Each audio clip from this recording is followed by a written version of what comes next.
ഒരു കക്ഷിത്വം ഉണ്ടാകുമ്പോൾ, ആളുകൾ മുസ്ലിം ഉമ്മത്ത് തമ്മിൽ ഏറ്റുമുട്ടുമ്പോൾ അതിൽ ഹക്കും ബാത്തിലും എങ്ങനെ തിരിച്ചറിയാൻ പറ്റും? അള്ളാഹു ഇഷ്ടപ്പെടുന്ന ഹക്കിന് വേണ്ടിയുള്ള അടുപ്പമാണോ, അതല്ല ജാഹിലിയത്തിലെ ആളുകളുടെ സ്വഭാവമായ ദീനിനെ വെട്ടിമുറിച്ച് കക്ഷികളായി മാറിയ ആളുകളാണോ ഒരു കൂട്ടരെന്ന് എങ്ങനെ മനസ്സിലാക്കാൻ സാധിക്കും? നമ്മൾ അങ്ങനെ ആകുന്നുണ്ടോ എന്ന് എങ്ങനെ അറിയാൻ പറ്റും? ഷെയ്ഖുൽ ഇസ്ലാം ഇബ്നു തൈമിയ്യ റഹിമഹുല്ലാഹ് അദ്ദേഹത്തിന്റെ മജ്മൂ ഫത്താവയിൽ 13-ാം വോള്യത്തിൽ പറയുന്നത് കാണാം, കുല്ലു മൻ വാല വആദ അലാ ഗൈറിൽ കിതാബി വസ്സുന്നഹ്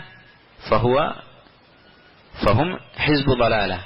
കുല്ലു മൻ വാല വആദ അലാ ഗൈറിൽ കിതാബി വസ്സുന്നഹ്, ഖുർആനിന്റെയും സുന്നത്തിന്റെയും അടിസ്ഥാനത്തിലല്ലാതെ വലാഉം ബറാഉം, ബന്ധവും വെറുപ്പും ആരെങ്കിലും കാണിക്കുന്നുണ്ടോ മറ്റെന്തെങ്കിലും ഒരു വിഷയം, ഫഹും ഹിസ്ബു ളലാല, അവർ ദലാലത്തിന്റെ ഹിസ്ബാണ്.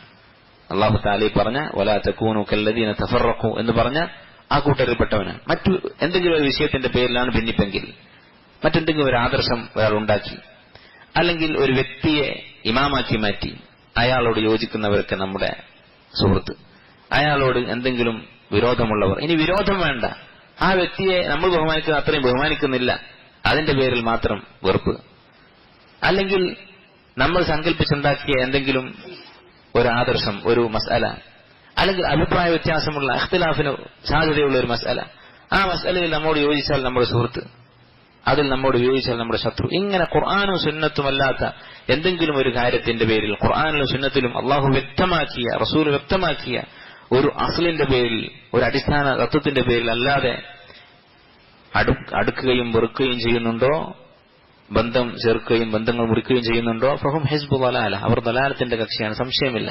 അല്ലാഹു സുബ്ഹാനഹു വ തആല നമുക്കൊക്കെ ഈ സ്വഭാവത്തിൽ നിന്ന് ആഫിയത്ത് നൽകുമാറാകട്ടെ. ഇതാണ് മക്ക മുശ്രിക്കുകളുടെ രണ്ടാമത്തെ സ്വഭാവമായി ഷെയ്ഖുൽ ഇസ്ലാം മുഹമ്മദ് ബിൻ അബ്ദുൽ വഹാബ് റഹിമഹുല്ലാഹ് പറയുന്നത്.